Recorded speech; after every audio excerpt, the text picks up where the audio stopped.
Bismillahirrahmanirrahim. Alhamdulillahi wa kafa wassalatu wassalam ala nabiyil mustafa wa ala alihi wa sahbihi ahla siddiqi wal wafa. Assalamualaikum warahmatullahi wabarakatuh. Ikhwan akhwat Radio Silaturahim yang dirahmati Allah Subhanahu wa taala. Apa kabar? Saya ucapkan selamat datang ikhwan akhwat di acara renungan di bawah naungan Al-Qur'an bersama saya Isal Kaf, ada juga Neja kameramen dan juga Yusuf Subangkit di meja operator. Dan ikhwan akhwat seperti biasa, pada kajian renungan di bawah naungan Al-Quran, kita akan mengkaji Al-Quran bersama Ustadz Husin bin Hamid Al-Atas. Dan hari ini spesial ikhwan akhwat, karena kita sedang berada di Pondok Pesantren Darul Rahmah pimpinan Kiai Haji Syukron Ma'mun yang alhamdulillah pada saat ini menemani kita siaran juga, akan berbagi bersama kita siaran juga. Dan sudah membersamai kita. Assalamualaikum warahmatullahi wabarakatuh Kiai. Waalaikumsalam warahmatullahi wabarakatuh. Apa kabar Kiai? Sehat Kiai? Alhamdulillah sehat walafiat. Alhamdulillah. Terakhir siaran kita siarkan di mimbar Rasil. Alhamdulillah sambutan banyak sekali Kiai. Menjawab permasalahan umat tentang bagaimana definisi bid'ah. Alhamdulillah. Jazakumullah khairan jazak Kiai. Semoga istiqomah Kiai berbagi bersama Radio Silaturahim. Assalamualaikum Ustaz, sehat Ustaz. Sebelum kita mulai diskusi lebih jauh, ikhwan akhwat, alangkah baiknya kita mulai dulu dengan membaca Ummul Quran surat Al-Fatihah.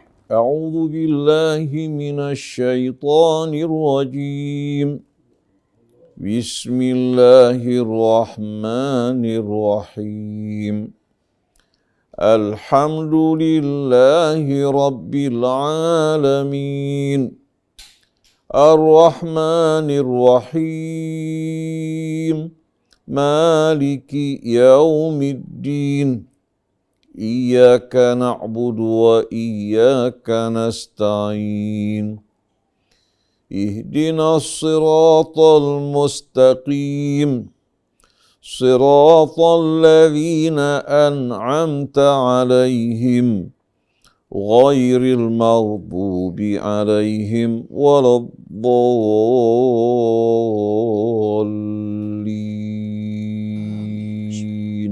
Amin amin ya rabbal alamin. Shadaqallahul azim wa shadaqa rasulul karim. Wa nahnu ala dzalika minasyahidin wasyakirin. Ikhwan akhwat yang dirahmati Allah Subhanahu wa taala, mudah-mudahan dari bacaan surat Al-Fatihah tadi Allah bukakan pintu rahmatnya, Allah bukakan pintu hidayahnya, dan Allah berikan kita taufik sehingga kita senantiasa berada di jalan Allah Subhanahu wa taala yang lurus, bukan jalan orang-orang yang dimurkai oleh Allah Subhanahu wa taala, dan juga bukan jalan orang yang sesat. Amin amin ya rabbal alamin. Kiai Haji Syukron Ma'mun, hari ini kita mau membahas tentang satu kalimat yang biasa disebarkan oleh dai-dai, beberapa dai, tentang adamu intifa'u amal al-ghair lil ghair. Tidak adanya kebermanfaatan amal seseorang untuk orang lain, sehingga buntutnya percuma saja mengadakan tahlilan, mendoakan, membaca Al-Quran untuk orang mati. Percuma saja ziarah kubur, percuma saja amal-amal lain yang kita maksudkan untuk kebaikan orang lain, khususnya orang yang meninggal. Bagaimana menurut Kiai tentang hal tersebut? Terima kasih. Sebenarnya dalam ikhtilaf ini bertolak daripada surat An-Najm ayat 39, wa alaysa lil insani illa ma sa'a. Terjemahan secara letterleknya, tidaklah bagi seseorang kecuali apa yang telah dia kerjakan. Jadi lalu yang difahami secara letterlek, lalu dia mengatakan tidak ada gunanya perbuatan orang lain untuk orang lain. Karena setiap orang itu hanya diberi pahala oleh Allah apa yang dia kerjakan. Nah, disinilah maka di dalam kita menafsirkan tafsir itu banyak syarat-syaratnya. Tidak lalu tahu satu ayat kemudian dia tafsirkan secara akalnya sendiri. Maka seorang kalau mau menafsirkan Al-Quran, pertama kali harus menguasai bahasa Arabnya. Bahasa Arabnya dari segi mufradat tentunya, juga nahunya, sorofnya, ilmu balaghahnya. Jadi banyak kaitannya. tidak lalu ayat, dia tahu mufradatnya, tahu terjemahkan, difaham sendiri. Nah, setelah dia memahami bahasa Arab, baik dari segi nahwu, sorobnya, balaghahnya, yang kedua, orang mau menafsirkan Al-Quran harus menguasai Al-Quran itu sendiri. Dari awal sampai akhir. Mengapa para ulama mensyaratkan semacam itu? Jangan sampai menafsirkan Al-Quran bertentangan dengan Al-Quran. Menafsirkan ayat bertentangan dengan ayat lain. Maka harus menguasai seluruh Al-Quran itu kalau akan menjadi mufassir untuk menafsirkan Al-Quran. Yang ketiga, orang mau menafsirkan Al-Quran harus dia menguasai hadis-hadis yang sahih. Jangan sampai menafsirkan Al-Quran bertentangan dengan hadis yang sahih. Karena dalam Al-Quran itu dikatakan inna anzalna ilaika dzikra litubayyina linnas ma nuzila ilaihim. Allah menyatakan saya menurunkan kepada kau Muhammad Al-Quran supaya engkau yang menjelaskan. Jadi yang paling berhak menjelaskan Al-Quran itu bukan kita. Rasulullah dulu yang menjelaskan. Jadi orang yang akan menjadi seorang ulama tafsir itu juga harus menguasai hadis-hadis yang sahih. Apa sebabnya? Jangan sampai menafsirkan Al-Quran bertentangan dengan hadis yang sahih. Maka tafsirannya mesti batal. Tidak benar. Nah, itulah sebabnya masih banyak hal-hal yang harus dia kuasai. Nah, maka kalau kita cuma tahu 1-3 ayat, jangan lalu kita berfatwa menurut penafsiran kita sendiri. Karena di dalam hadis Rasulullah, man fassarul Qur'an bi ra'yihi falyatabawwa maq'adahu minan nar. Orang yang menafsirkan Al-Quran hanya mengikuti akalnya, apalagi mengikuti nafsunya, maka dia oleh Allah akan dipersiapkan tempatnya di api neraka. Nah, itu kepada orang yang menafsirkan Al-Quran mengikuti nafsunya. Oleh sebab itu disyarakati menguasai Al-Quran. Sehingga jangan sampai menafsirkan Al-Quran itu bertentangan dengan ayat yang lain. Nah, disitulah para ulama. Oleh sebab itu kalau kita cuma tahu 2, 3, 4 hadis, jangan lalu berfatwa sedangkan dia tidak tahu hadis-hadis yang lain. Bisa nanti bertentangan dengan hadis yang sahih yang lain. Maka itu di dalam kita agama ini kita ngikuti orang yang mumpuni dalam agama itu. Di antaranya yang diakui di dunia ini, orang yang benar-benar mumpuni dalam ilmu agama itu adalah 4 mazhab inilah. Pertama mazhab Abu Hanifah, yang kedua mazhab Maliki, yang ketiga mazhab Syafi'i, yang keempat itu mazhab Imam Ahmad Ibnu Hambal. Nah, ini 4 orang diakui di dunia bahwa mereka itu orang yang mumpuni. Fas'alu ahlad dzikri in kuntum la ta'lamun. Maka bertanyalah kau kepada orang yang tahu. Kalau kau tidak tahu. Kalau kau cuma tahu hadis 10, 20, hadis itu ribuan, puluhan ribu hadis itu. Bukan hanya 1-2. Rasulullah bersabda 23 tahun. 23 tahun itu kalau saya sehari bersabda 10 saya sudah berapa itu? Berapa ribu itu? Nah itu maka hendaknya kita hati-hati dalam agama itu. Jangan kenal 1 ayat, 2 ayat, 1 hadis, 3 hadis terus berfatwa kayak seperti ulama besar lalu merasa benar sendiri. Nah ini yang harus kita hindarkan. Maka di dalam surat An-Najm ayat 39 itu, alaisa lil insani illa ma sa'a, tidaklah bagi seseorang kecuali apa yang dia kerjakan. Lalu dia memaham tidak ada gunanya perbuatan orang lain kepada orang lain, itu salah memahaminya. Yang menjadi hak dia yang dia kerjakan, tapi tidak menghilangkan hak orang lain untuk dia. Beda. Alaisa illa lima sa'a, itu pahala yang akan dia peroleh hanya yang menjadi hak dia apa yang dia kerjakan, tapi tidak menghilangkan intifa'u amalil ghairi lil ghairi. Menurut Ibnu Abbas, ayat ini sudah mansuh. Tapi sebagian ulama ya tidak. Tapi harus ditafsirkan dengan ayat-ayat yang lain. Kalau seandainya ada mu'intifa ya amalil ghairi itu benar, maka itu sangat bertentangan dengan beberapa pernyataan-pernyataan dalam kitab sarahnya Tafsir Jalalain, Tafsir Jamal, dikenal dengan Tafsir Jamal di pondok pesantren itu, sarahnya Tafsir Jalalain. Di sini malah dituliskan pendapat Ibnu Taimiyah. Pendapat Ibnu Taimiyah di sini dikatakan, saya baca saja langsung supaya ini merupakan fakta. Jadi saya tidak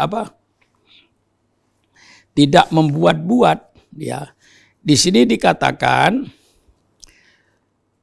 qala Syaikhut Taqiyuddin Abul Abbas Ahmad bin Ibnu Taimiyah mani taqada annal insan la yantafi'u bi amalihi faqad kharaqal ijma' wa dzalika batilun min wujuhin katsiratin. Kata Ibnu Taimiyah, barang siapa yang berkeyakinan bahwa manusia tidak mendapat manfaat kecuali dengan amalnya sendiri, itu sama dengan merobek-robek ijma. Karena ijma ulama, intifa walil wairi lil wairi itu sudah ijma ulama. Contohnya, sembahyang mayit. Sembahyang jenazah itu yang sembahyang siapa? Bukan yang mati, yang sembahyang hidup. Nah, kalau itu tidak ada mu'intifalul wairi, ya seluruh dunia tutup sembahyang jenazah itu. Nggak ada gunanya. Yang sembahyang kan yang hidup kan, bukan yang mati. Disuruh doa. Allahumma firlahu warhamhu wa'afi wa'fu anhu.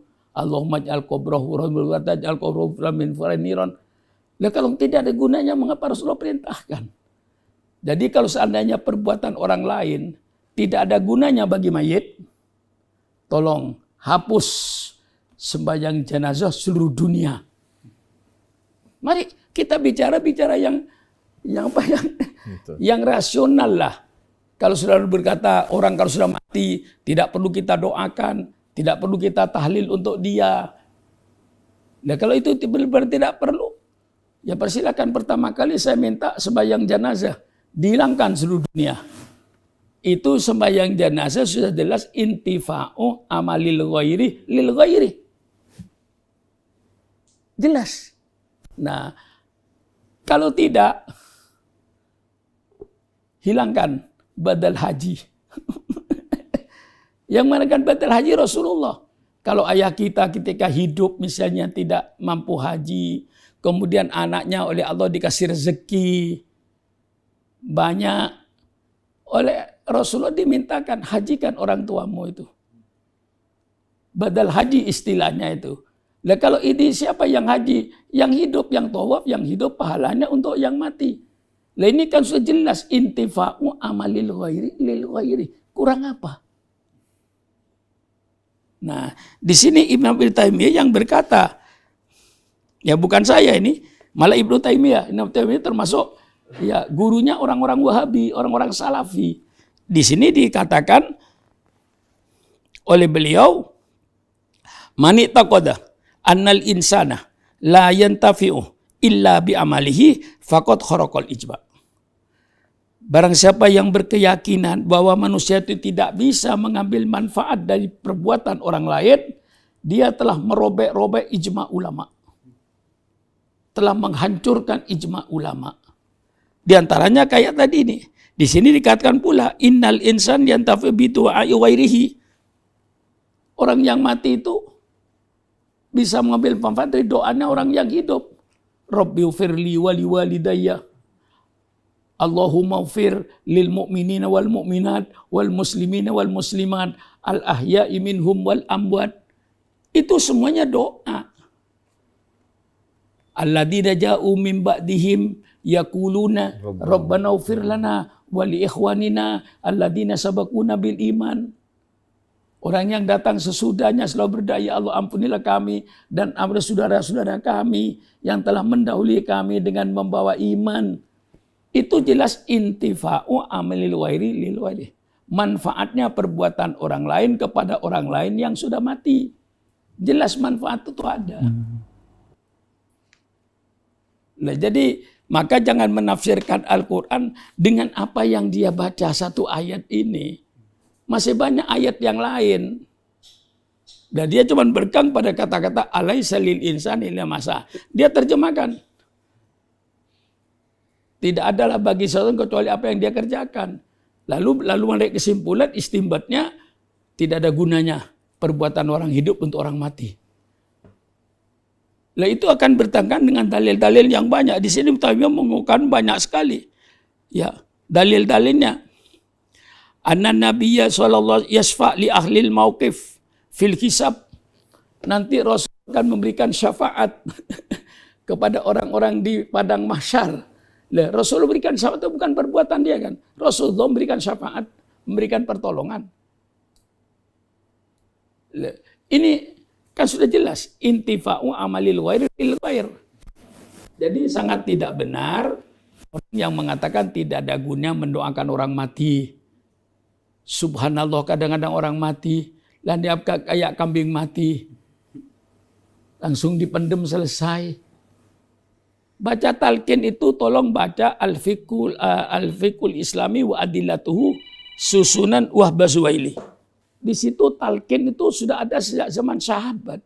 Persilakan baca tafsirnya Dr. Wahbah Zuwaili. Nah, kalau tidak ada gunanya mengapa kita kerjakan? Rasulullah kata ziarah ke Baqi mesti pertama assalamualaikum ya ahlad diyar. Itu kan doanya Rasul untuk orang kuburan. Nah, kalau tidak ada gunanya masa Rasulullah kerjakan? Nah, mari kita ini dengan secara tenang menganalisa agama itu seluruhnya dengan komprehensif, dengan dalil-dalil yang banyak kita kumpulkan. Jangan hanya berpegangan pada satu ayat kemudian menginjak-injak ayat yang lain. Itu tidak benar. Nah, masih banyak lagi ini sebab-sebab. Ya cukup dengan saya sebab nih, sodakoh kepada orang mati. Datang seseorang dari waris Aisyah. Ja'a rajulun ummi uftilatat nafsuha. Lau takallamat tasaddaqat. Hal laha ajrun in tasaddaqtu anha? Qala na'am. Datang seorang laki-laki kepada Siti Aisyah radhiyallahu anha. Dia berkata bahwa ibu saya mati mendadak. Dan dia tidak bicara apa-apa. Ya Rasulullah, apakah ada pahala bagi ibu saya seandainya saya sedekah untuk ibu saya? Rasul berkata, "Na'am, ada pahalanya."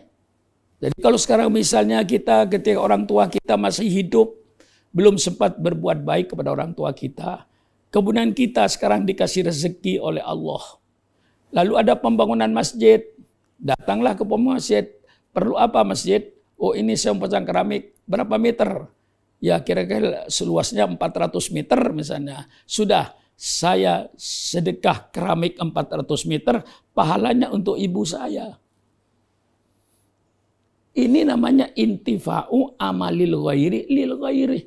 Gunanya perbuatan orang lain kepada orang lain yang sudah mati ini. Itu jelas di mata kita ini dalilnya itu. Bukan dalil masih penafsiran, tidak. Sudah penafsiran di depan mata kita. Ibu saya mati mendadak Rasulullah. Dia tidak bicara apa-apa. Apakah ada pahala bagi ibu saya? Kalau seandainya seberdeskah antasaddaqtu anha. Rasulullah bilang, "Na'am." Yang sedekah. Maka kepada saudara-saudara saya yang kaya-kaya sekarang ini, ingatlah kepada ayahmu dan ibumu yang sudah berada di liang kubur, beramallah untuk masjid, sedekahlah untuk masjid, sedekahlah oleh fakir miskin. Ini saya sedekah untuk fakir miskin, pahalanya untuk ibu saya. Itu jelas. Nah, kalau itu pahala-pahala sampai, apalagi bacaan Al-Quran. Apalagi bacaan Yasin. Nah, seluruh ijma ulama, kata Ibnu Taimiyah, tidak ada yang berkata bahwa pahala orang yang hidup tidak sampai pada orang mati, tidak ada. Semua ijma ulama. Nah, kita baca kitabnya. Sampai Ibnu tadi membuat istilah khorokol ijma. Khorokol itu merobek-robek. merobek-robek kesepakatan para ulama.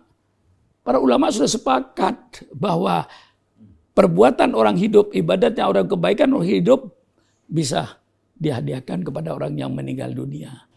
Seperti sedekah dan lain-lainnya. Oleh sebab itu, para ulama itu mengumpulkan daripada ayat-ayat Al-Quran seluruhnya. Tidak hanya memain dari satu ayat. Satu contoh misalnya sudah jelas perintah Nabi, kalau orang itu ada meninggal dunia, takziah. Azza yu'azzi takziah. Itu artinya untuk menggembirakan orang yang sedang kena musibah. Kita kumpul. Satu. Ayat yang lain menyatakan, doakanlah kepada orang-orang mati ini. Alladzina ja'u min rabbana ighfir lana wa liman sabaqul iman. Ini ada perintah. Lalu ini ada takziah, ada perintah mendoakan. Ada perintah lagi baca Quran untuk orang mati sebagai tawassul. Ya Allah, mudah-mudahan dengan bacaan Quran saya, mudah-mudahan almarhum diringankan azabnya. Itu ijma ulama itu. Sampai dalam kitabnya Syekh yang ngajar di Masjidil Haram, di Masjid Nabawi, itu dalam kitabnya dia menyatakan, dalam kitabnya Syekh yang mengajar di Masjid Nabawi, dia berkata, bacaan Quran untuk orang mati, bacalah Quran di mana saja. Setelah kau baca Quran, berdoalah kepada Allah. Ya Allah, mudah-mudahan dengan bacaan Al-Quran itu, siksa kuburnya diringan dan lain-lainnya. Nah, ini semua setelah dengan kumpulan-kumpulan yang dipahami oleh ulama ini, takziah, silaturahmi, ini perintah semuanya. Daripada kita takziah silaturahmi, saya tanya sama Ustadz Isa, ketika takziah silaturahmi mana lebih bagus? Baca Quran atau ngobrol? Baca Quran. Kata ngobrol lah ngalor ngidul, bisa ghibah. Betul. Iya kan? Nah, kita kumpul. Daripada kita ngalor ngidul, ayo baca Quran. Perintahnya ada. Ayo kita tahlil. Di dalam kitabnya Ibnu Taimiyah, jilid 24, masih ingat saya, jilid 24, man halala ala qabri ahadin sab'ina alaf bari amin adabil qabri. Dalam kitab Ibnu Taimiyah ini, bukan Imam Ibnu Taimiyah, barang siapa yang tahlil di atas kuburan seseorang sampai 70.000 kali, bari amin adabil qabri, dia akan bebas dari siksa kubur. Ini ada. Persilakan baca kitab Ibnu Taimiyah itu mungkin kitabnya sekitar 37 jilid. Fatwa mungkin. Fatwa. Kubra. Ini yang 24. Itu jelas. Ibnu Taimiyah berkata, ketika kita kumpul takziah, mari kumpulan perintah ini, takziahnya, silaturahminya, doanya untuk orang mati menjadi kumpul, jadi satu, menjadi tahlilan 7 hari. Kurang jelas gimana? Jadi tahlilan 7 hari itu akumulasi daripada ayat-ayat dan hadis-hadis yang diterima oleh ulama. Jelaskan ini? Jelas. Takziahnya ada perintahnya, silaturahmi ada perintahnya. Daripada kumpul-kumpul ngobrol ngalor ngidul, lebih afdol baca Quran, baca tahlil untuk mendoakan orang yang mati. Mengapa 7 hari? Ya sempatnya 7 hari menurut ulama. Kalau soal 7 hari mau sebulan, mau setahun kek, tidak ada urusan. Kalau saudara nganggur, tahlilannya sepanjang tahun. Kok nggak ada kerjaan? Nah, kalau kita itu juga banyak kesibukan, lalu ulama berkesimpulan mari 7 hari. Mau 8 hari persilakan, mau 3 hari persilakan. Tidak ada soal, jangan dipersoalkan itu. 7 hari ini hanya dibikin kebiasaan. Mari kita biasakan setiap ada orang mati, kita tahlilan mendoakan orang yang mati. Bikin kebiasaan yang baik itu perintah. Jangan lupa saudara. Di dalam hadis ada istilah 2, sunnatan hasanatan, sunnatan sayyiatan. Nah, Rasulullah bersabda, man salda fil Islam sunnatan hasanatan, falahu ajruha wa ajru man amila biha min wari ayang kusum min ujurim sayun. Barang siapa bikin tradisi yang baik, kebiasaan yang baik. Sekarang mana buruknya orang tahlilan 7 hari? Mana buruknya? Mana celahnya? Mana salahnya? Tolong tunjukkan. 7 hari kita kumpul pertama kali silaturahmi. Perintah Rasulullah. Takziah, perintah Rasulullah. Mendoakan orang mati, perintah Allah. Nah, akumulasi daripada dalil-dalil ini oleh ulama, mari kita bikin sunatan hasanah. Kebiasaan yang baik untuk orang mati, kita tahlilan 7 hari. Ini namanya sunatan hasanah. Sehingga dengan sunatan hasanah Islam hidup. Ada orang mati tahlil 7 hari, kan hidup kampung ini. Di samping untuk yang mati. Nah, yang dilarang oleh Rasulullah man sanna fil sunnatan. Kata-kata sunnah juga. Maka sudah harus sadar tidak semua sunnah itu baik. Saya bisa berkata tidak semua sunnah baik. Ada sunnah hasanah, ada sunnah sayyi'ah. Man sanna fil Islam sunnatan sayyi'atan. Barang siapa bikin tradisi kebiasaan yang baik, fa'alaiha wisruha. Maka baginya dosa. Dan dosa orang yang mengikuti. Jadi sudah jelas. Marilah kita bikin kebiasaan-kebiasaan. Kebiasaan yang baik itu yang mana? Yang berdasarkan perintah Allah. Walaupun tidak ada pada zaman Rasulullah. Ini banyak. Mungkin pada radio Rasul yang lalu sudah saya jelaskan kan. Ada perintah Allah yang Allah tidak menentukan tempat dan waktu. Ini banyak. Baca Quran perintah Allah. Kapan baca Quran? Kapan saja. Di mana baca Quran? Ya di mana saja. Perintah dikir. Kapan dikir? Kapan saja. Di mana kita dikir? Di mana saja. Baca sholawat. Kapan baca sholawat? Kapan saja. Di mana baca sholawat? Di mana saja. Nah, ini kan ada tuh. Nah, tapi kan tidak ada waktu ini. Lalu kita membuat satu kesempatan tradisi malam Jumat. Kumpullah perempuan-perempuan ini baca Yasin bersama.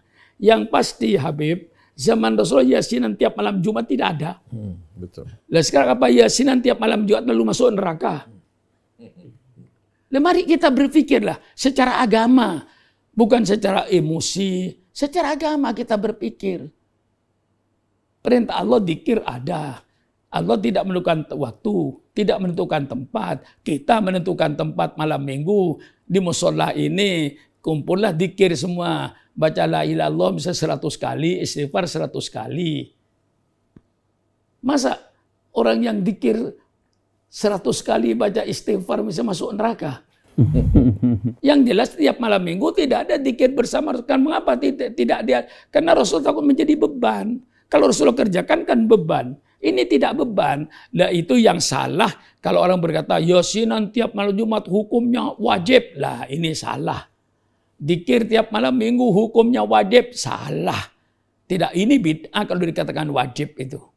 Tapi kalau dzikir malam Jumat sebagai sunatan hasanah, tradisi yang bagus, perbuatan yang baik, persilakan. Tapi tidak wajib. Kalau wajib kan kayak sholat 5 waktu. Nah, disinilah perbedaannya. Jadi intifa'u amalil warid itu dalilnya sudah terlalu banyak saya kemukakan ini. Bahwa manfaatnya perbuatan orang kepada orang lain. Jadi jangan memahami ini dalam dalam satu ayat yang dibaca dohirnya. Kan dohirnya. Sedangkan ayat itu dalam beberapa tafsir masih banyak penafsirannya. Yang ada ulama yang berkata mansuh, ada yang tidak mansuh. Ada yang berkata ini utus untuk kaumnya Nabi Musa. Kami Nabi Muhammad tidak. Nah, itu masih banyak. Nah, kita kelola dari ulama-ulama ini yang mereka mumpuni. Kita ini termasuk Syukron Makmun ini tidak termasuk orang yang mumpuni agama. Kalau dibandingkan dengan ulama-ulama yang terdahulu. Kalau kayak saya dibandingkan dengan Imam bukan bandingannya. Kalau Imam saya itu mumpuni. Imam Abu Hanifah itu mumpuni. Quran dari Alhamdulillah sampai Quran Minas dia paham semua. Jadi kalau dia memberikan fatwa, hadis-hadis mereka banyak yang menguasai. Nah kalau kayak Syukron Makmun, tidak pantas menjadi mufti. Kecuali saya baca kitab seperti ini. Kalau saya baca kitab ini, kitab saya tumpuk depan saya itu. Banyak ini, kitab-kitab itu. Dari Al-Jabilah kami Islam, bagaimana penafsiran al-Aisyah illa masya'ah. Semua hampir mirip-mirip. Nah disinilah kepada saudara-saudara saya, marilah di dalam Islam ini banyaklah kita berdiskusi sebelum fatwa dilemparkan kepada orang awam. Mari kita para tokoh-tokoh ulama baik dari kelompok Salafiyah datanglah bersama-sama dengan saya. Bagaimana ini Pak Kiai Sukron kedudukannya? Mari kita diskusikan, kita turunkan kitab-kitab ini dari pendapat-pendapat orang yang mumpuni ini. Kita makmum. Nah, insya Allah fatwanya tidak kontroversi. Jangan kita ini yang sudah orang tahlilan bikin kebiasaan 7 hari. Ini semua kita punya dalil, bukan tidak ada dalilnya. Ya dalilnya kita takziah, dalilnya silaturahmi, dalilnya baca Quran, dalilnya mendoakan orang mati. Dah, mendoakan orang mati tentu lebih khusyuk ketika kejadian terjadi. Tapi kita mendoakan orang mati tidak ada batasnya. Misalnya kakek saya kita meninggal 30 tahun yang lalu. Kayak ayah saya sudah meninggal ke sekarang itu 40 tahun yang lalu. Saya doakan sekarang boleh. Nggak ada masalah. Walaupun sudah 50 tahun yang lalu. Apalagi mendoakan ketika kejadiannya. Bahasa Arabnya lebih auko, lebih mengesan. Kalau mendoakan ketika meninggalnya, itu lebih mengesan. Daripada mendoakan yang sudah meninggal 6 tahun yang lalu, 7 tahun yang lalu, kita tetap boleh mendoakan walaupun sudah 50 tahun yang lalu. Rabbighfirli wali itu berlaku sampai kiamat tuh. Nah, disinilah jangan menyangka bahwa ulama ini mengada-adakan. Ulama itu mengada-adakan yang sudah ada. Bukan mengada-adakan tidak berdasarkan Quran, tidak ada. Seperti saya contohkan kemarin misalnya, kalau saya ulang lagi. Maulid. Maulid itu yang dikerjakan ulama kan sudah perintah Allah dari awal sampai akhir. Coba baca acara maulid. 1. Membaca kitab suci Al-Quran. Perintah Allah. 2. Baca sholawat kepada Rasulullah. Ya Rabbi sholli ala Muhammad. Perintah Allah. Langsung perintah Allah itu. Quran perintah Allah. Sholawat perintah Allah. Yang ketiga, sambutan-sambutan dan ceramah. Itu perintah Allah. Ud'u ila sabili bil hikmati wal mau'izatul hasanah. Tutup dengan doa. Doa juga perintah Allah, Habib. Mana peringatan maulid yang bukan perintah? Tolong carikan. Ada nggak peringatan maulid yang acaranya bukan perintah Allah? Nah, kalau ada, misalnya acara maulid, terus joget laki-laki perempuan, lah jangan saudara, saya pun akan melawan. Kalau itu bertentangan. Tapi maulid yang dikatakan oleh para ulama, para habaib, semuanya dari acara awal sampai penutup, doa, itu semuanya kan perintah Allah. Nah, tahlilan juga seperti itu. Semuanya perintah Allah yang dikerjakan di dalam kita tahlilan. Silaturahminya perintah. Ya, takziahnya perintah. Mendoakan orang mati perintah. Apa yang tidak perintah? Cuman kok ditentukan waktunya? Loh, saya tanya, apa ada perbuatan yang tidak terikat dengan waktu? Amal dengan waktu itu jadi satu. Sholat duhur pada waktu duhur ada waktunya. Masa sudah berbuat sesuatu tidak ada waktunya? Nah, mengapa ulama cuma 7 hari? Ya, katakanlah karena kita banyak pekerjaan, tidak hanya untuk menggembirakan orang mati ini saja. Maka cukuplah dibikin tradisi yang baik, sunnatan hasanah, tahlilan 7 hari untuk menggembirakan orang yang sedang kena musibah dan mendoakan almarhum yang meninggal dunia sesuai dengan perintah Allah semuanya. Bagaimana, Habib? Nah. Ya, kalau saya baca kitab semua banyak ini. Ya. Ya. Saya ambil seperti tadi sudah saya baca. Kalau saya takkitkan sudah kurang percaya, saya baca kitabnya ini. Ya. Wa an Aisyah radhiyallahu anha anna rajulan qala lin nabi sallallahu alaihi wasallam inna ummi uftulitat nafsuha wa uraha law takallamat tasaddaqat fa hal laha min ajrin in tasaddaqtu anha qala na'am muttafaqun alaihi. Ada kitabnya.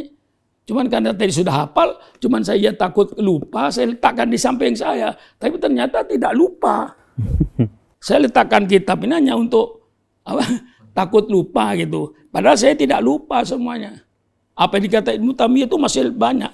Ibnu Taimiyah dalam kitab ini intifau amalil ghairi lil ghair itu memberikan 21 alasan. 21 alasan. Ini sudah coret-coret semua, Habib. Sudah saya coret-coret ini. Cuman saya kasih tadi yang jelas, yang pokok. Yang pokok misalnya seperti sembahyang jenazah, badal haji, sedekah. Itu sudah jelas. Intifa'u amalil ghairi. Ini masih banyak. Ini dia menyatakan auladul mu'min yadkhulunal jannah bi amali abaihim. Anak yang mati kecil masuk surga kalau ada kedua orang tuanya orang mukmin. Anak kecil kerja apa? Sholat belum, puasa belum. Kok masuk surga? Bi amali abaihim. Karena perbuatan bapaknya. Masih banyak lagi kalau saya buka, ini 21. Tapi cukuplah dengan yang jelas-jelas ini sudah. Iya kan? Nah inilah saya kira kepada kaum muslimin saya menganjurkan, kepada para mubaligh saya menganjurkan, tolonglah kalau Anda cuma baru 1, 2, 3 ayat, baru 1, 2, 3 hadis, tolonglah berfatwa ikuti pendapat para ulama-ulama sebelumnya yang mumpuni. Memang ada orang-orang barat, orang-orang orientalis itu memang mempunyai 2 program terhadap orang Islam ini. Pertama, orang-orang orientalis ini, orang-orang barat yang mempelajari Islam tapi tidak untuk menghidupkan Islam, untuk mencari celah-celah kesalahan Islam itu di mana. Tujuan mereka orang orientalis itu 2. Pertama, warsus sukuk fi qulubil mu'minin. Tanamkan kebingungan, keraguan-raguan umat Islam terhadap agamanya. Ini program-program Yahudi. Warsus sukuk fi qulubil mu'minin.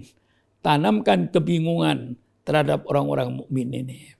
Yang kedua, at-tafriq bainal muslimin. Bikin perpecahan umat Islam. Jangan sampai umat Islam bersatu. Sangat berbahaya. Maka dibikin umat Islam berpecah belah. Tidak terlepas seperti di Indonesia ini. Kalau umat Islam bisa bersatu, misalnya partai politiknya hanya 1, insya Allah umat Islam kuat. Tapi dibikinlah pecah belah untuk melemahkan Islam. Ini tujuan orang-orang orientalis. Membarkan kebingungan terhadap ajaran Islam. Dicari di mana celahnya. Nah, untuk membingungkan ini. Sehingga banyak sekarang orang Islam yang membingungkan dengan fatwa-fatwa tokoh-tokoh Islam sendiri. Sedang kewajiban tokoh Islam itu untuk membingungkan masyarakat. Untuk memantapkan masyarakat dalam ajaran Islam. Nah, maka saya minta, marilah kalau kita punya pendapat yang agak berbeda di antara kita, mari kita bertemu. Wajadilhum billati hiya ahsan. Mari berdiskusi. Mari kita bawa ayat-ayat Quran, bawa kitab-kitab, mari kita berbicara. Bagaimana hukumnya tahlilan, mari kita berbicara. Bagaimana mendoakan orang mati, mari kita berbicara berdasarkan Al-Quran dan Sunnah Rasulullah. Bagaimana kita mengadakan peringatan maulid, mengapa kita mengadakan khol. Tiap tahun kita memperingati kematian kakek kita untuk mendoakan itu semua. Nah, buktinya misalnya Rasul itu mengadakan khol tiap tahun. Nah, dalilnya hadis Rasulullah bahwa Rasul itu berziarah Baqi kubaila Ramadan sanawiyan. Setiap akhir Sya'ban Rasulullah ziarah ke kuburan Baqi. Itu kan berarti khol kalau tiap tahun, Habib.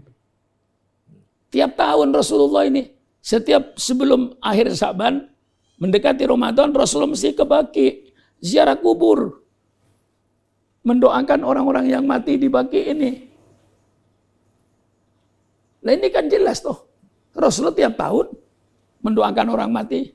Lah kita mengadakan khol tiap tahun mendoakan kakek kita, nenek kita, kok lalu nggak boleh?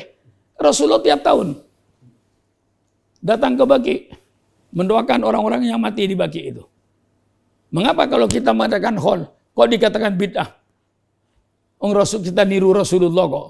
Rasulullah tiap tahun baca dalam hadis. Zaro Baqi kubaila Ramadan sanawiyan.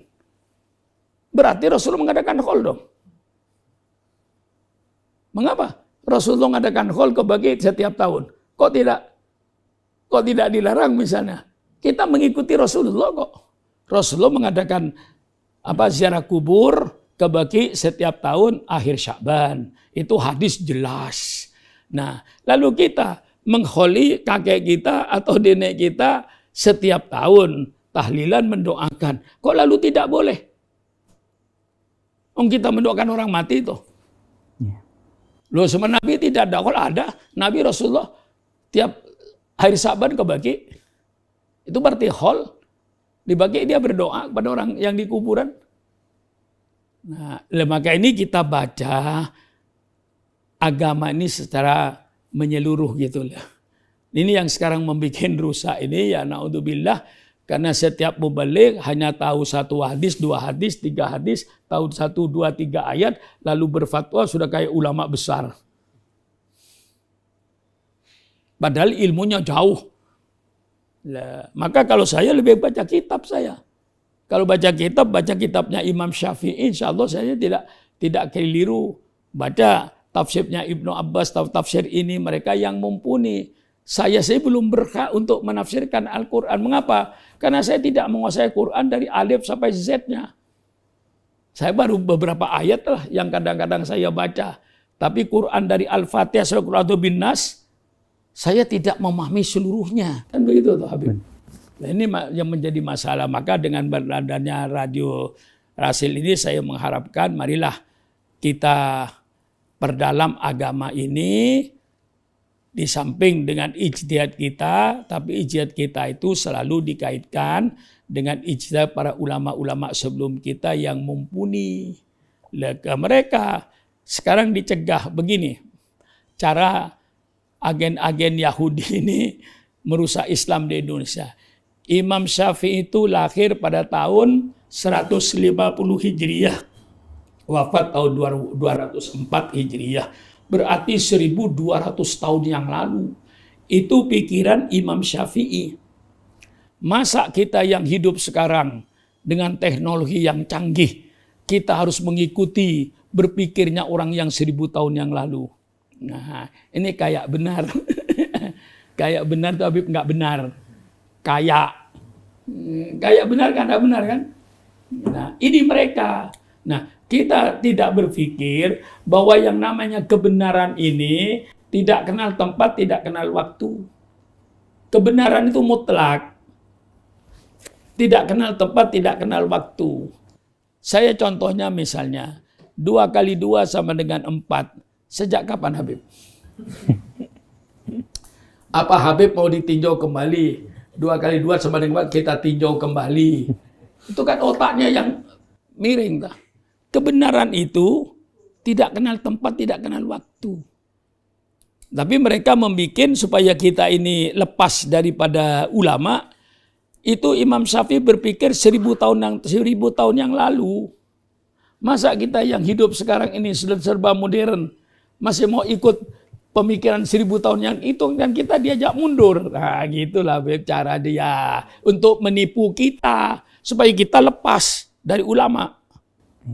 Lalu kita berpikir sendiri yang sesat. Tidak mau kepada ulama. Nah, ini cara-cara mereka itu untuk memisah kita dengan ulama. Lah kita jawab, kebenaran ini tidak kenal tempat, tidak kenal waktu. Dimanapun benar dan kapanpun benar, itulah kebenaran mutlak. Nah, sekarang kalau Anda akan mencela Imam Syafi'i berpikir 100 tahun, 1000 tahun yang lalu, persilakan. Apa yang dilahirkan pemikiran Imam Syafi'i? Ilmu usulil fikih. Itu awwalu ma doa ilmu usul fikih al-Imam Syafi'i. Lah kaidah usul fikih itu apa tidak up to date sampai sekarang? Sekarang misalnya Imam Syafi'i 1000 tahun yang lalu berkata, maslahatul jam'i muqaddam ala maslahatil fardi. Kepentingan umum harus didahulukan daripada kepentingan pribadi. Tidak dilarang kepentingan pribadi dalam Islam, Habib. Bohong kalau dia berkata, saya tidak ada kepentingan pribadi, itu bohong. Kepentingan pribadi diperbolehkan kok oleh Islam. Dengan syarat, Kalau bentrokan dengan kepentingan umum yang didahulukan, pribadinya mundur. Kira-kira kaidah ini masih berlaku nggak kira-kira, Habib? Ini pemikiran masih 1000 tahun yang tahu. Tapi kan bagus tuh. Darul mafasid muqaddam ala jalbil masoleh. Mencegah bahaya itu harus didahulukan daripada mengambil manfaatnya. Pikiran Imam Syafi'i itu, Habib. Alangkah indahnya pikiran ini. Kata Imam Syafi'i, wa idza ta'aradu mafsadatani ru'iya aqdahuma dororon biritika bi'ahofima. Kalau kau harus mengerjakan dua bahaya, yang kau tidak bisa menghindarkan dari dua bahaya ini, kalau bisa hindarkan, tapi kau tidak mungkin, harus mengerjakan salah satunya. Pilih, kerjakan yang lebih kecil bahayanya untuk menghindarkan yang lebih besar. Apa ini tidak up to date untuk sekarang? Coba, buktikanlah mana pemikiran Imam Syafi'i yang sudah ketinggalan zaman, tolong berikan kepada saya. Ini masih banyak kaidah usul fikih nih, Habib. 40 kaidah lebih Imam Syafi'i bikin itu. Kaidah ilmu usulul fikih ini. Sehingga menjadi rujukan kita. Kok dikatakan, bagaimana kita sudah obat modern, hidup kita lain dengan hidupnya Imam Syafi'i. Masa kita harus ikut pikiran orang yang 1000 tahun yang lalu? Kita mundur. Nah, itulah kata-kata orang sekarang untuk memisahkan ulama dengan pengikutnya. Wah, banyak kalau saya ceritakan ya kebenaran ini. Nah, saya kira cukup sekian lah untuk disiarkan nanti. Sampai ketemu di acara lain gitu. Insyaallah Kiai. Ustaz Zain barangkali ingin menambahkan. Kita bukan nambahkan, tapi kita ingin paling enggak menyampaikan kebahagiaan kita dalam pertemuan ini dan juga mendukung apa yang beliau sampaikan.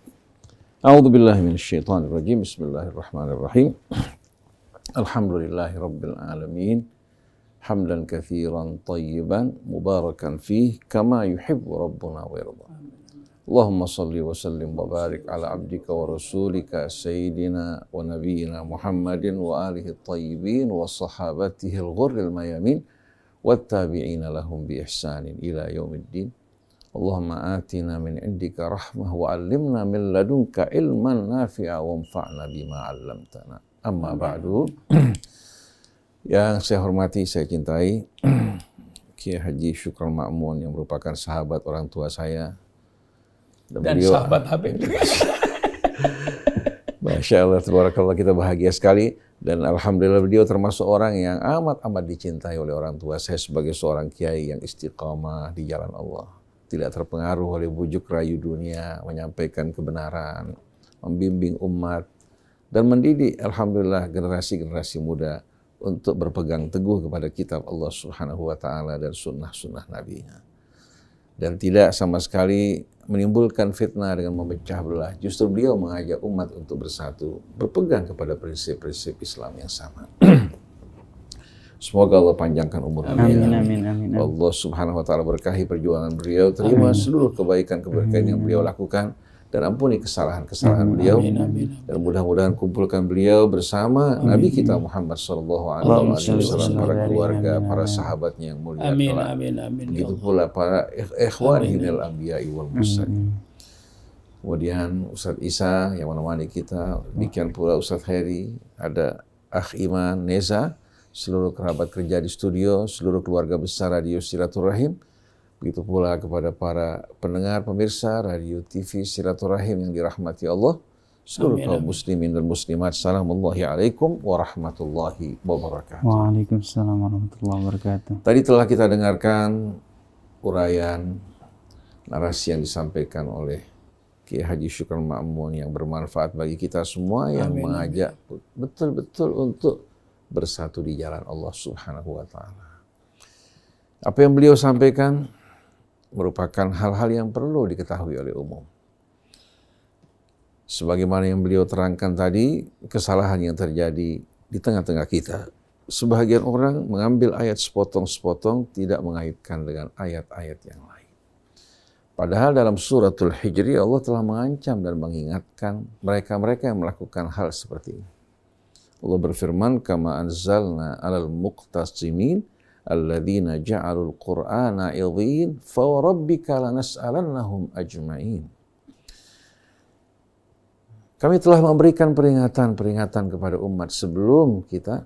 Allah mengatakan kepada umat-umat sebelum umat Nabi kita Muhammad SAW, dan Allah memberikan peringatan khusus kepada para muqtasimin. Siapa mereka? Alladzina ja'alul qur'ana 'idhin. Itu mereka yang menjadikan Al-Quran tercabik-cabik, terpecah-pecah, ubuan mufarraqah. Bukan merupakan ayat mutarabitah, saling menerangkan, menjelaskan satu sama lain, tapi mereka menjadikan Al-Quran sebagai kitab yang terpecah-pecah dan tidak sama sekali memahaminya dalam satu kesatuan. Maka demi Tuhan, wahai Rasulullah, kami akan bertanya kepada mereka, amma kanu ya'malu, tentang apa yang mereka perbuat. Karena menafsirkan Al-Quran sepotong-sepotong, bukan dalam satu kesatuan, akan menimbulkan fitnah. Oleh karena itu ketika Amirul Mukminin Ali bin Abi Thalib alaihissalam membaca firman Allah, Allahu nazzala ahsanal hadithi kitaban mutasyabiha, mathaniya taqsha'iru minhu juludul ladzina yakhshawna rabbahum, thumma talinu juluduhum wa qulubuhum ila dzikrillah. Beliau mengatakan, Al-Quran yufassiru ba'duhu ba'da wa yashhadu ba'duhu ala ba'din wa yantiqu ba'duhu bi ba'din fala tadribul Qur'ana ba'dahu bi ba'din. Quran saling menerangkan, menjelaskan satu sama lain. Sebahagian ayatnya bersaksi atas ayat-ayat yang lain. Begitu pula sebahagiannya menegaskan apa yang ditegaskan pada ayat-ayat yang lain. Maka jangan benturkan ayat Al-Quran satu sama lain. Nah, dalam kasus yang kita bahas pada hari ini, sebahagian kalangan mengatakan bahwasannya amalnya orang-orang yang hidup tidak bermanfaat bagi mereka-mereka yang telah meninggal dunia. Lalu kita bertanya, bagaimana amal orang-orang yang meninggal bagi yang hidup? Kita perhatikan bersama-sama pada ayat yang dibacakan tadi, wa an laisa lil insani illa ma sa'a. Bahwasanya manusia tidak akan mendapatkan kecuali hasil usaha. Ini merupakan fakta yang tidak diingkari. Bahwa setiap orang dengan usahanya dia akan terima baik ataupun buruk. Tapi tidak menafikan amal-amal orang lain. Tapi jangan kita berharap orang lain beramal untuk kita sedangkan kita tidak berusaha. Jadi ayat ini menegaskan kita untuk berusaha, berjuang, mempersiapkan bekal kita. Tapi rahmat kemurahan Allah Subhanahu wa Ta'ala di antara orang yang beriman, walaupun berbeda suku, bangsa, ya, walaupun berbeda masa, berbeda generasi, ternyata Allah Subhanahu wa Ta'ala menghubungkan mereka melalui hubungan yang amat indah. Sebagaimana dalam surah Al-Hasyr, walladzina ja'u min ba'dihim yaquluna rabbana ighfir lana wa li ikhwanina alladzina sabaquna bil iman wa la taj'al fi qulubina ghillan lil ladzina amanu rabbana innaka ra'ufur rahim. Ayat ini merupakan apa? Merupakan bimbingan petunjuk Allah bagi orang-orang yang datang setelah kaum Muhajirin dan Ansar. Setelah Allah memuji kaum Muhajirin yang berhijrah, berjuang di jalan Allah karena mengharapkan keridhaan Allah. Menyebut kaum Ansar yang menyambut mereka, mengutamakan kaum Muhajir dari diri mereka sendiri. Lalu Allah Subhanahu wa Ta'ala tawarkan kita yang tidak bergabung bersama mereka untuk berkumpul bersatu pada bimbingan dan petunjuk berikutnya. Dan mereka-mereka yang datang setelah kaum Muhajirin, kaum Ansar, orang-orang yang berjuang di jalan Allah Subhanahu wa Ta'ala, yaquluna rabbana ighfir lana wa li ikhwanina alladzina sabaquna bil iman. Mereka berkata, wahai Tuhan kami, ampunilah dosa-dosa kami.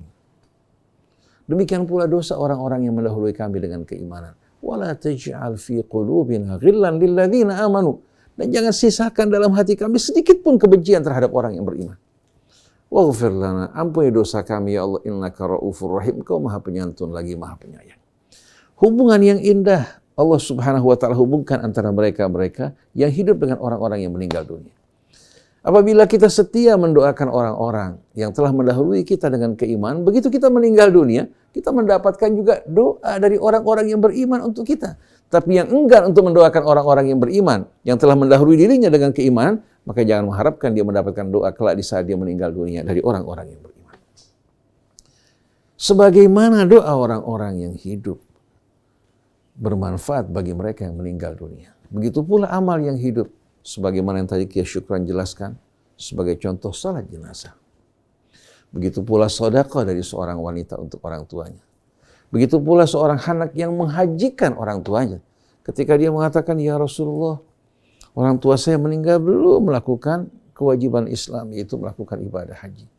Apakah saya dapat menggantikan dirinya? Rasulullah menjawab, idza kana ala abika dain, fal anta taqbihi anhu. Kalau orang tua kamu berhutang, kamu lunasi enggak hutangnya? Dia berkatakan, "Na'am ya Rasulullah, fadainullahi ahaqqu an yuqda." Maka hutang Allah lebih apa? Lebih utama untuk kamu apa? Kamu bayar. Kamu sebagai seorang anak, kamu sebagai pewaris orang tua kamu, sebagaimana mewariskan juga apa? Mewariskan harta, kamu juga mewariskan tanggung jawab orang tua kamu yang terjadi antara dia dengan manusia ataupun antara dia dengan Allah Subhanahu wa taala. Begitu juga seorang datang, ya Rasulullah, dalam hadis yang sahih. Orang tua saya meninggal dunia, dia belum menjalankan kewajiban puasanya, ada hutang puasa. Apakah saya dapat menggantikannya? Rasulullah SAW juga membenarkan, memerintahkan orang tersebut untuk menggantikan orang tuanya.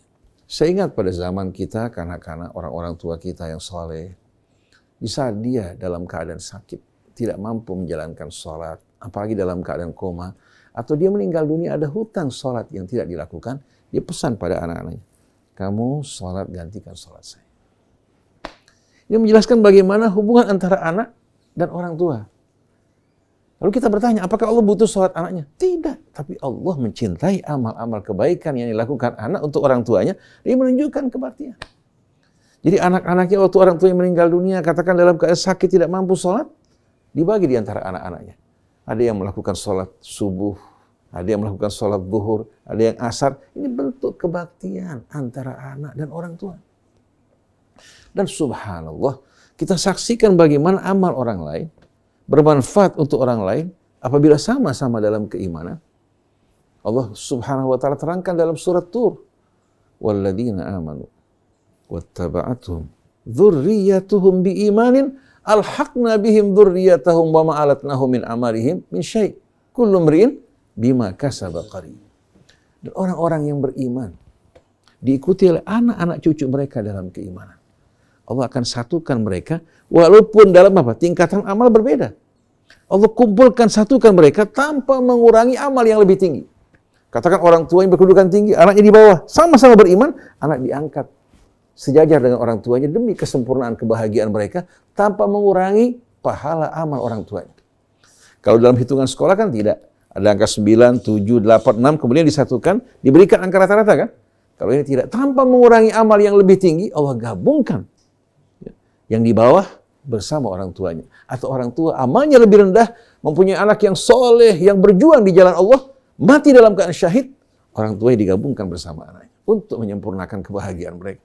Hubungan yang begitu indah antara yang hidup dengan yang wafat, antara yang wafat dan orang-orang yang hidup. Kita lihat dalam suratul Kahfi, mengisahkan kisah antara Musa alaihi salatu wassalam dengan abdun min ibadillah. Ada yang menamakan Khidir, ada yang mengatakan dia bukan Khidir. Yang jelas, cerita dalam kisah ini penting untuk kita fahami. Ketika Musa alaihi salatu wassalam mengingkari apa yang dilakukan, ketika Musa alaihi salatu wassalam mengingkari apa yang dilakukan oleh teman perjalanan yang saleh ini, ketika dia memperbaiki apa? Memperbaiki sebuah dinding yang hampir runtuh, padahal ketika datang kepada beberapa orang dari penduduk tempat tersebut untuk minta dijamu, mereka tidak siap untuk menjamu. Ini menunjukkan bagaimana warga tersebut yang kikir dan tidak mempunyai akhlak pekerti yang luhur.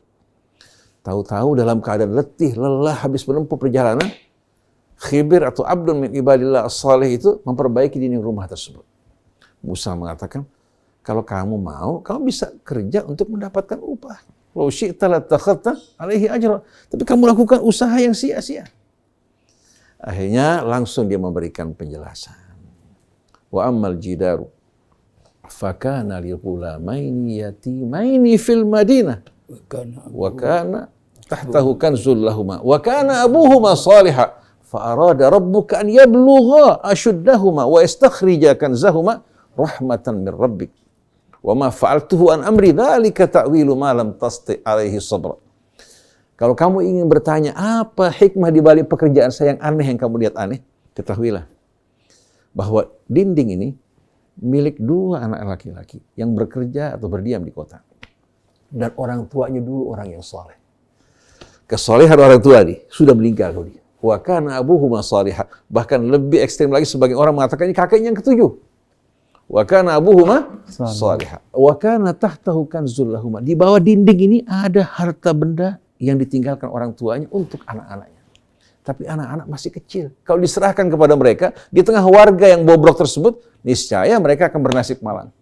Fa'arada rabbuka an yablugha ashuddahuma. Tuhanmu ingin kedua-duanya sampai pada masa dewasa, wa istakhrija kanzahuma, mengeluarkan harta yang ditinggalkan orang tuanya bagi mereka. Aku lakukan semua ini bukan dengan kemauanku, tapi itulah ta'wil atas apa yang kamu tidak mampu bersabar. Kita lihat Nabi Allah Musa alaihi salatu wassalam menghadapi cobaan seperti ini, akhirnya terbuka matanya. Begitu pula kita semuanya. Wa ma utitu minal ilmi illa qalila. Kamu tidak diberikan ilmu kecuali sedikit sekali. Jadi firman Allah, wa an laisa lil insani illa ma sa'a. Ini sebetulnya merupakan pendidikan dari Allah agar kita tidak mengandalkan orang tua kita, mengandalkan orang lain untuk beramal bagi kita, tapi kita bekerja. Rahmat Allah Subhanahu wa taala menerima doa-doa orang-orang lain untuk kita. Begitu pula amal anak-anak kita yang diniatkan untuk kita, bahkan tanpa dia mengatakan, ya Allah, kirimkan amal-amal saya untuk orang tua saya, amal anak-anak yang soleh dari orang tuanya yang membesarkan mereka, otomatis akan sampai pada mereka. Sebenarnya dalam surat Yasin, inna nahnu nuhyil mauta wa naktubu ma qaddamu wa atharahum wa kulla syai'in ahsaynahu fi imamin mubin. Kami akan menghidupkan orang yang mati. Di samping kami mencatat amal mereka langsung, apa yang mereka tinggalkan anak-anak mereka, kebaikan-kebaikan yang mereka lakukan, subhanallah, juga akan bermanfaat sebagai investasi mereka. Bayangkan, wa atharahum ay kullama tarakahu min athar, baik itu anak, baik itu keluarga yang dididik, dibesarkan, dan segala kebajikan, Allah Subhanahu wa taala hitung sebagai investasi bagi orang tuanya. Kalau orang tuanya mendidik mereka dalam kebaikan. Dan semua terkumpul dalam kitab yang akan mencatat, menjelaskan semua amal mereka. Oleh karena itu, kalau orang tua mengabaikan pendidikan anaknya hingga anaknya rusak, dia juga memiliki saham atas perbuatan anak-anaknya. Nah, mereka mengatakan, di antara dalil mereka yang mengatakan tidak ada manfaat bagi amal orang-orang yang hidup bagi yang meninggal dunia, mereka berdalil dengan sebuah hadis, idza mata ibnu adam qata'a min amalihi illa min thalath. Kalau anak Adam meninggal dunia, maka putus semua apa? Amal-amal, ya. Qata'a min amalihi, amalnya terputus kecuali 3. Itu waladun salih yad'u lahu, anak saleh yang mendoakan dirinya, kemudian shadaqah jariyah. Kemudian yang ketiga, ilmun yuntafa'u bih. Yang mengherankan, mereka ketika memahami hadis ini tidak dihubungkan dengan firman Allah, walladzina ja'u min ba'dihim yaquluna rabbana ighfir lana wa li ikhwanina alladzina sabaquna bil iman. Mesti kan dikaitkan. Oleh karena itu Ibnu Taimiyah sendiri yang merupakan sosok rujukan bagi kalangan salafi, yang kebanyakan mereka menolak amal orang yang hidup bagi yang meninggal dunia, beliau mengatakan, yang putus bukan amalnya yang hidup, yang putus amalnya yang meninggal dunia sudah nggak bisa sholat lagi, nggak bisa puasa lagi, nggak bisa beribadah lagi, karena sudah apa? Berakhir masa ujiannya. Tapi amal yang hidup, doa, kebaikan yang mereka lakukan tidak terputus bagi yang meninggal dunia. Oleh karena itu, hubungan di antara orang yang beriman, baik mereka yang hidup, wajib untuk dijaga. Dan hati dihapuskan dari kebencian. Malah kita melakukan pendekatan, diperintahkan menaburkan salam. Kemudian yang hidup jangan lupa kepada orang-orang yang mendahuluinya. Mendoakan mereka, baik dikenal maupun tidak dikenal. Ini merupakan bimbingan langsung. Dan ini merupakan apa? Merupakan golongan ketiga yang Allah tawarkan bagi kita. Mau nggak masuk dalam golongan ketiga tersebut? Di luar muhajirin ansar, yang ketiga ini merupakan kesempatan bagi kita untuk bergabung di dalamnya. Dengan hati yang jauh dari kebencian, permusuhan, penuh dengan kecintaan. Maka dalam kesempatan hari ini saya berbahagia sekali dapat berjumpa dengan kita punya kecintaan Kiai Haji Syukran Ma'mun, kecintaan saya punya orang tua, dan ini bahagian dari kebaktian saya pada orang tua.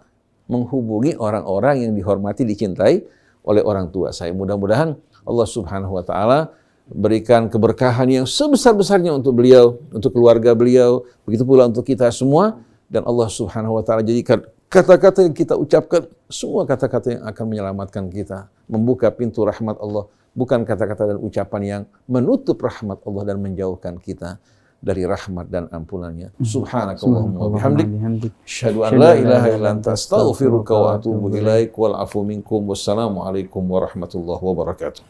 Waalaikumsalam warahmatullahi wabarakatuh. Baik kawan akhwat yang dirahmati Allah Subhanahu wa taala, itu tadi pemaparan dari Kiai Haji Syukron Ma'mun dan Ustaz Husain bin Hamid Alatas. Mudah-mudahan apa yang didiskusikan pada hari ini bisa bermanfaat buat ikhwan akhwat sekalian, bisa membuka pikiran ikhwan akhwat sekalian dan menjadi wasilah hidayah buat kita semua, buat ikhwan akhwat, buat kami yang berada di sini dan juga buat kru-kru sekalian. Dan doakan ikhwan akhwat supaya kita bisa istiqomah tetap berada di jalan Allah Subhanahu wa taala. Amin amin ya rabbal alamin. Baik ikhwan akhwat, saya Salkaf mohon undur diri. Wassalamualaikum warahmatullahi wabarakatuh. Waalaikumsalam warahmatullahi wabarakatuh.